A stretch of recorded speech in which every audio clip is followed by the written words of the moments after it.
नमस्कार श्रोताओं, शाम के ठीक 7:20 हुए हैं और ये समय है आपके अपने कार्यक्रम स्पोर्ट्स स्कैन का। आज के स्पोर्ट्स स्कैन के इस एडिशन के साथ मैं हूं आपका होस्ट और दोस्त सिद्धार्थ सिंह। तमाम खेल खबरों पर विस्तार से चर्चा करने के लिए हमारे साथ स्टूडियो में आ चुकी हैं वरिष्ठ खेल पत्रकार मोना पार्थसारथी। मोना, स्पोर्ट्स स्कैन कार्यक्रम में आपका स्वागत है। धन्यवाद। सभी श्रोताओं को नमस्कार। सबसे पहले नजर अब तक की स्पोर्ट्स हेडलाइंस पर। आईसीसी 2020 विश्व कप क्रिकेट में अबू धाबी में ग्रुप ए के क्वालीफायर मैच में आयरलैंड ने नीदरलैंड्स को 7 विकेट से हराया। अब से कुछ देर बाद अबू धाबी में दूसरे क्वालीफायर मैच में ग्रुप ए में श्रीलंका का सामना नामीबिया से होगा और अब से कुछ देर बाद ही दुबई में वार्म अप मैच में भारत का सामना इंग्लैंड से। परिबास ओपन टेनिस टूर्नामेंट में ब्रिटेन के कैमरून नूरी ने पुरुष सिंगल्स जबकि स्पेन की पाउला बादोसा ने महिला सिंगल्स का खिताब जीत लिया है।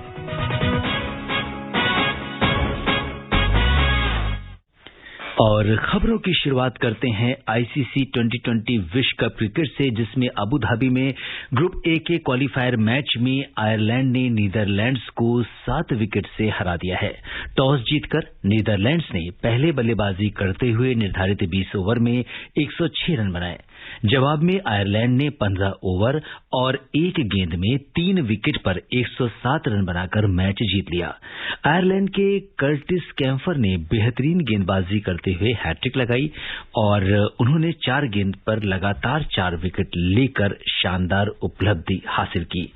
तो ये मैच बड़ा ही, अगर हम देखें मोना, तो महत्वपूर्ण रहा और जिस तरीके से आयरलैंड ने प्रदर्शन किया है वो वाकई में काबिले तारीफ है और एक अच्छे, हम ये कह सकते हैं कि अंतर से मैच को जीता है। बिल्कुल अच्छे अंतर से भी जीता है और मैच में अभी शुरुआती चरण ही है T20 विश्व कप का और इस तरह से जो रिकॉर्ड बना है और ये मुकाबला ऐसा मुकाबला नहीं था कि जिस पर सभी की नजरें हो। इस तरह के मुकाबले में ऐसा प्रदर्शन अगर देखने को मिला है तो वो शुरुआत बहुत ही रोमांचक हुई है T20 विश्व कप की और आगे जो सुपर 12 के मुकाबले आएंगे तो ये इनमें से 4 टीमें जो क्वालिफाई करेंगी आगे के लिए, तो इनके प्रदर्शन को देखते हुए लगता है कि आगे भी मुकाबले अच्छे होंगे। बिल्कुल। और आईसीसी 2020 विश्व कप क्रिकेट में पहले 2 दिन में खिलाड़ियों ने जिस तरह का रंग जमाया है, आज आयरलैंड के कर्टिस कैम्फर ने नीदरलैंड्स के खिलाफ बेहतरीन गेंदबाजी करते हुए, जैसा कि हमने भी बताया, हैट्रिक बनाकर इतिहास के पन्नों में अपना नाम दर्ज कराया है। उन्होंने लगातार 4 विकेट लेकर ये उपलब्धि हासिल की है। क्या कुछ है उनकी ये उपलब्धि और पहले क्या रिकॉर्ड रहे हैं, इसके बारे में जानकारी दे रही हैं हमारी सहयोगी नीलम मलकानिया। आईसीसी 2020 विश्व कप क्रिकेट में पहले 2 दिन में खिलाड़ियों ने रंग जमा दिया है। एक के बाद एक बेहतरीन प्रदर्शन और शानदार रिकॉर्ड बनते दिख रहे हैं। आयरलैंड के कर्टिस कैम्फर ने नीदरलैंड्स के खिलाफ बेहतरीन गेंदबाजी करते हुए आज हैट्रिक बनाकर इतिहास रचा। आज उन्होंने नीदरलैंड्स के खिलाफ 4 गेंद पर लगातार 4 विकेट चटकाए। T20 विश्व कप में हैट्रिक लेने वाले कैम्फर दूसरे गेंदबाज बने और अपनी टीम की ओर से हैट्रिक लेने वाले पहले गेंदबाज बन गए हैं। साल 2007 में खेले गए T20 विश्व कप के दौरान ऑस्ट्रेलिया के पूर्व तेज गेंदबाज ब्रेटली ने इस टूर्नामेंट में पहला हैट्रिक हासिल किया था। उन्होंने बांग्लादेश के खिलाफ ये कमाल किया था। अब आयरलैंड के कैम्फर इस टूर्नामेंट में हैट्रिक लेने वाले दूसरे गेंदबाज बने हैं। उन्होंने नीदरलैंड्स की पारी के 9 ओवर और दूसरी गेंद में कालिन ओकरमैन को आउट किया। इसके बाद रियांटेन का विकेट चटकाया और अगली ही गेंद पर कैम्फर ने स्कॉट एडवर्ड का विकेट हासिल करके अपनी हैट्रिक पूरी की। वैसे ये यही नहीं रुके,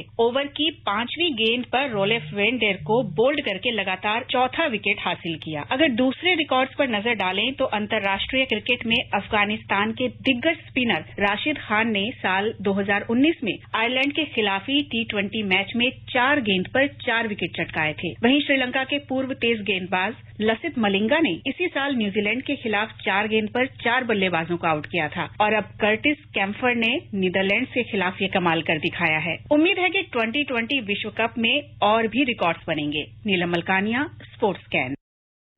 जी हाँ मोना, जिस तरीके से ये रिकॉर्ड बन रहे हैं और कितनी बड़ी उपलब्धि मानती हैं किसी भी खिलाड़ी के लिए, इस तरह से आप जब वर्ल्ड कप में खेलते हैं और एक साथ 4 गेंदों पे आप 4 विकेट लेते हैं, क्योंकि मैं देख रहा था मोना की हैट्रिक तो हम जानते हैं कि 3 एक साथ विकेट लिए, लेकिन जब चौथा विकेट लिया तो आप जैसे जर्नलिस्ट उसको क्या बोलते हैं? जी बिल्कुल, ये तो बहुत ही बड़ी सफलता है और आयरलैंड जैसी टीम के लिए 2017 में ही उसको आईसीसी का पूर्ण सदस्यता मिली है और बहुत ही स्ट्रगल करके टीम यहाँ तक इस मुकाम तक पहुंची और सभी खिलाड़ियों के लिए बड़ा ये जोश बढ़ाने वाला होगा, क्योंकि आप विश्व कप जैसा टूर्नामेंट खेल रहे हैं जिसमें दुनिया के बड़े बड़े दिग्गज खिलाड़ी हैं और ऐसे में टूर्नामेंट की शुरुआत में ही अगर सबकी जुबान पर आपका नाम हो तो ये बहुत मनोबल बढ़ाने वाला होता है और उम्मीद है कि आयरलैंड से हमें आगे भी ऐसे ही अच्छे प्रदर्शन देखने को मिलेंगे। बिल्कुल, आज के मैच पर अगर हम एक नजर डालें तो मैक्स ओडाउड जो है उन्होंने 51 रन की पारी खेली और नीदरलैंड्स की ओर से एक बड़ा स्कोर उन्होंने बनाया था और नीदरलैंड्स ने पहले 106 रन बनाए हैं। और इसके बाद अगर आयरलैंड की पारी की हम बात करें तो पॉल स्टर्लिंग ने नाबाद 30 रन की पारी खेली और गैरेथ डेलनी ने उन्होंने 44 रन बनाए और इस तरह से आसानी से 3 विकेट पर 107 रन बनाकर ये मैच जीत लिया है।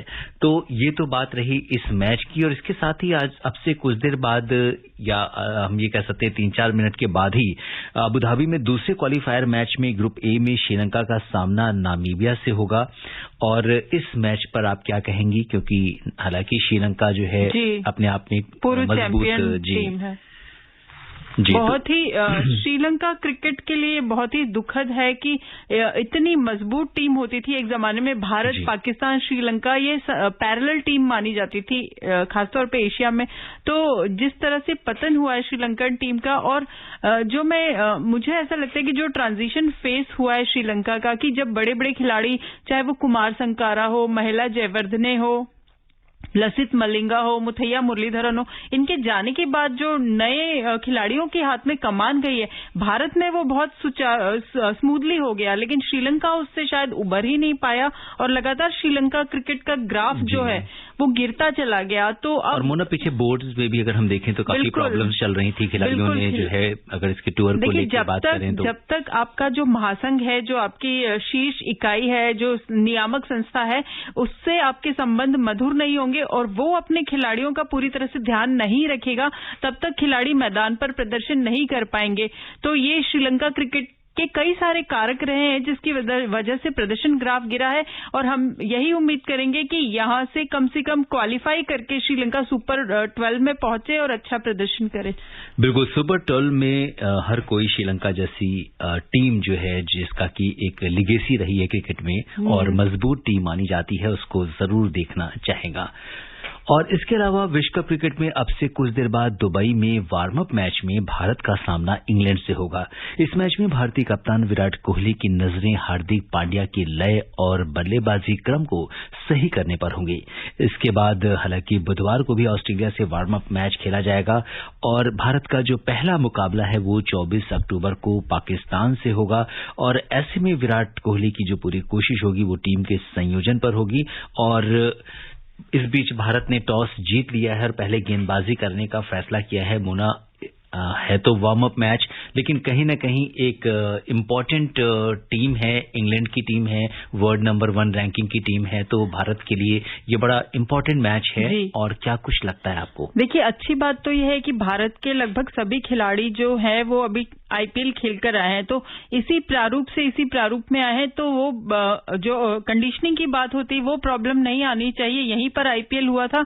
लेकिन जैसे हार्दिक पांड्या की आपने बात की, तो ये ध्यान रखना होगा कि ये पहला T20 विश्व कप है जिसमें महेंद्र सिंह धोनी भारतीय टीम का हिस्सा नहीं है।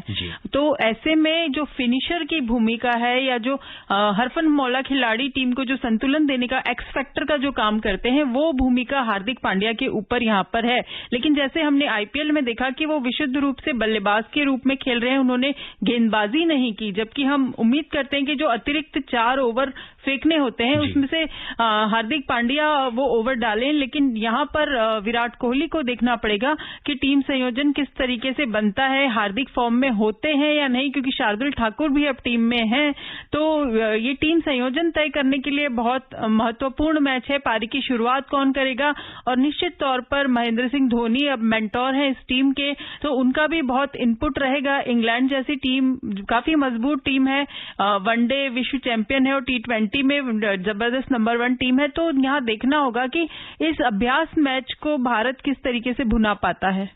बिल्कुल, और अपने श्रोताओं को हम ये बता दें कि हमेशा की तरह जो आकाशवाणी है वो वर्ल्ड कप क्रिकेट के जो मैचेस हैं उनका आंखों देखा हाल प्रसारित करेगी, और 23 अक्टूबर यानी शनिवार को ऑस्ट्रेलिया वर्सेस साउथ अफ्रीका के मैच का आंखों देखा हाल आपको सुनाया जाएगा।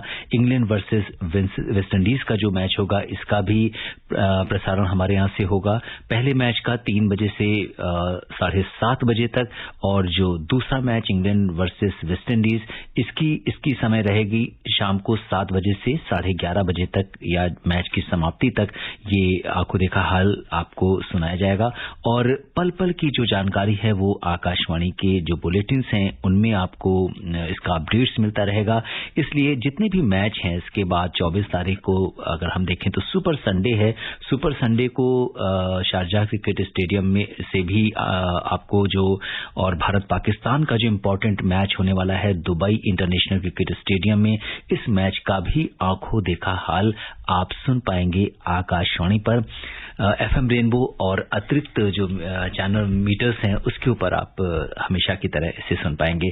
तो हम अपने लिसनर्स को बॉल बाय बॉल कमेंट्री भी देते रहेंगे, और बुलेटिन्स के माध्यम से, स्पोर्ट्स स्कैन के माध्यम से उन्हें अपडेट भी करते रहेंगे कि जो वर्ल्ड कप से रिलेटेड जितने भी न्यूज है, जितने भी स्कोर्स हैं वो उन तक पहुंचे। तो ये तो बात थी आज के मैच की। इसके अलावा कल की अगर थोड़ी बात करते हैं मोना, और कल 2020 क्रिकेट विश्व कप टूर्नामेंट के क्वालिफाइंग के ग्रुप बी में कल जो बड़ा उलटफेर हुआ है जिसमें स्कॉटलैंड ने बांग्लादेश को 6 रन से हराया है। 141 रन के लक्ष्य के जवाब में बांग्लादेश की टीम 20 ओवर में 134 रन बना सकी थी।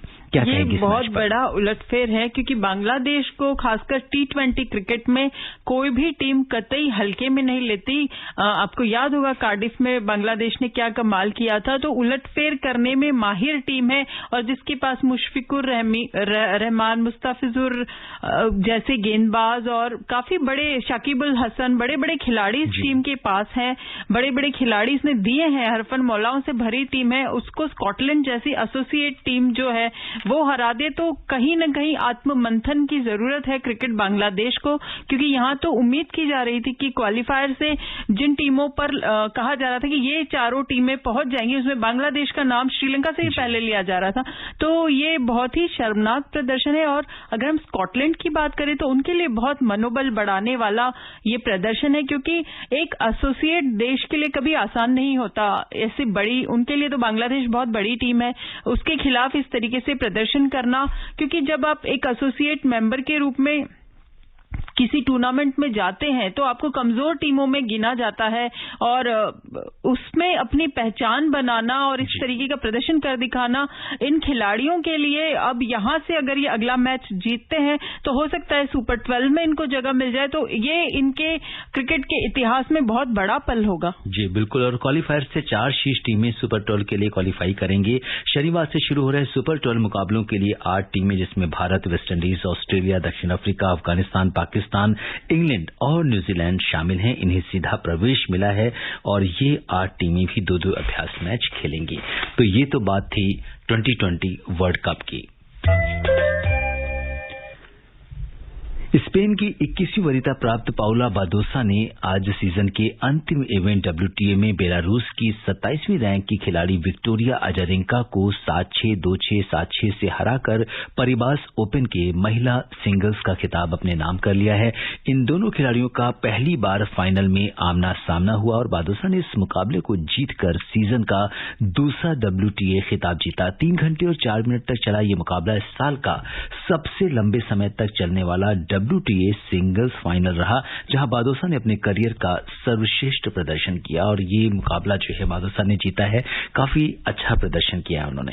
जी, बीएनपी पारिबस ओपन, देखिए कोरोना महामारी के कारण ये टूर्नामेंट देर से आयोजित किया गया, तो इस टूर्नामेंट में पुरुष और महिला वर्ग के सामान मुकाबले साथ में ही खेले गए और इसमें कैमरन नॉरी और बादोसा दोनों ने जीत दर्ज की और ये पहली बार हुआ है। दोनों शीर्ष 25 खिलाड़ियों में भी शामिल नहीं है विश्व रैंकिंग में, क्योंकि इस टूर्नामेंट में न तो राफेल नडाल थे, न नोवाक जोकोविच थे, न रोजर फेडरर थे, न सेरेना विलियम्स थी और कुछ खिलाड़ी उलटफेर का शिकार हो गए शुरुआती दौर में ही। तो अंत में जाकर ऐसे चैंपियन मिले जिन्होंने पहली बार, और बादुसा की अगर हम बात करें तो सेरेना विलियम्स के बाद पदार्पण टूर्नामेंट में जीत दर्ज करने वाली, ये उनका पहली बार वो इस टूर्नामेंट में खेल रही हैं, जीत दर्ज करने वाली वो पहली खिलाड़ी बन गई है। तो बहुत बड़ी उपलब्धि है और बहुत आगे के लिए उनका जो पैडिंग तैयार हो गया है वो बहुत शानदार रहा है। बिल्कुल, तो ये तो बात थी महिला सिंगल्स की। और पुरुष सिंगल्स की बात करें तो वर्ल्ड नंबर 26 खिलाड़ी और ग्रेट ब्रिटेन के कैमरून नूरू ने जॉर्जिया के निकोस बासीलैशविली को 3-6, 6-4, 6-1 से हराकर परिबास ओपन टेनिस का खिताब अपने नाम किया। नूरी परिबास ओपन जीतने वाले पहले ब्रिटिश खिलाड़ी बन गए हैं। नूरी ने अपनी जीत के बाद कहा कि मेरे लिए थोड़ा असहज रहा क्योंकि यहाँ काफी हवा चल रही थी। निकोल्स ने मेरे खिलाफ काफी विनर्स लगाए। उन्होंने कहा कि वो लगातार विनर्स लगा रहे थे और दूसरे सेट में जबकि 5-4 था तो उन्होंने कुछ बड़े शॉट्स लगाए, फिर भी उनका जो आत्मविश्वास था वो वापस आया और इस तरह से उन्होंने जो परिबास ओपन टेनिस का खिताब अपने नाम किया। तो कैमरून नूरी ने भी काफी बेहतर प्रदर्शन किया है। जी, हम दोनों की बात कर रहे थे अभी, बादुसा की और नोरी की।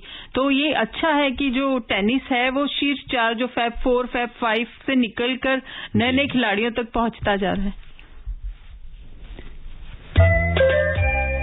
और अब बात करते हैं बैडमिंटन की। 2 बार की ओलंपिक पदक विजेता और मौजूदा विश्व चैंपियन पीवी सिंधु कल से शुरू हो रहे डेनमार्क ओपन विश्व टूर सुपर 1000 बैडमिंटन टूर्नामेंट के जरिए एक ब्रेक के बाद कोर्ट पर वापसी करेंगी। टोक्यो ओलंपिक में कांस्य पदक जीतने के बाद सिंधु ने ब्रेक लिया था।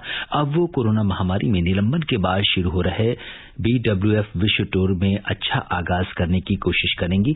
लंदन ओलंपिक्स की कांस्य पदक विजेता साइना नेहवाल भी ग्रोइन की चोट से उबरकर वापसी करेंगी। चोट के कारण पिछले सप्ताह उबेर कप फाइनल में उन्हें पहले मैच से ही रिटायर होना पड़ा था। चौथी वरीयता प्राप्त सिंधु का सामना पहले मैच में तुर्की की निसलिहान यजिटी से होगा, जबकि साइना जापान की आया ओहोरी से खेलेंगी। तो ये बहुत दिनों बाद ये मुकाबला हो रहा है, क्या कुछ लगता है आपको मुना? बिल्कुल, जो पीवी सिंधु है टोक्यो ओलंपिक के बाद उन्होंने ब्रेक लिया था, जो बहुत जरूरी भी था क्योंकि ओलंपिक की तैयारी के लिए काफी उन्होंने कड़ी मेहनत की थी और कांस्य पदक जीता। अब ये इस टूर्नामेंट से वापसी करके सत्र की अच्छी शुरुआत करना उनके जहन में होगा और पहले दौर में उन्हें चुनौती भी कमोबेश आसान मिली है।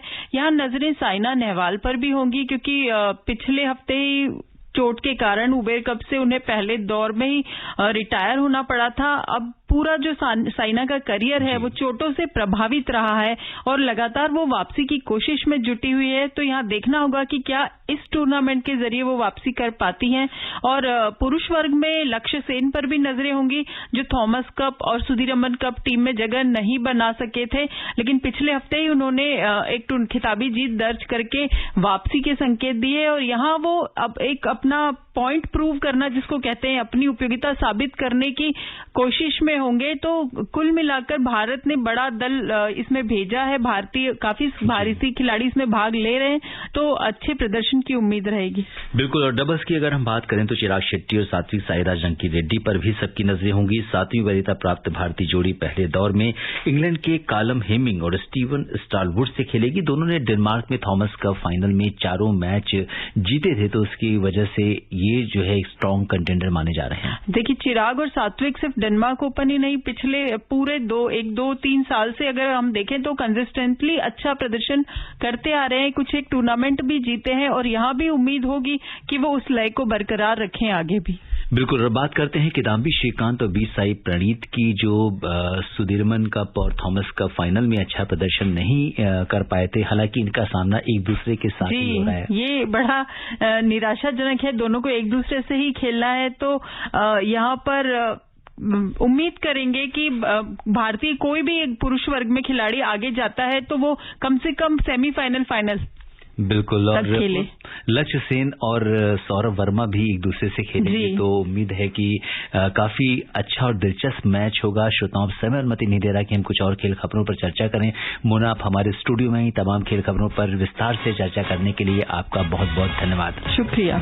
श्रोताओं, स्पोर्ट्स ज्ञान में आज के लिए बस इतना ही। अगर आप इस कार्यक्रम को दोबारा सुनना चाहते हैं तो लॉग ऑन कर सकते हैं हमारी वेबसाइट newsonair.gov.in पर। कल शाम 7:20 पर दोबारा मुलाकात के वादे के साथ इजाजत दीजिए सिद्धार्थ सिंह को। नमस्कार।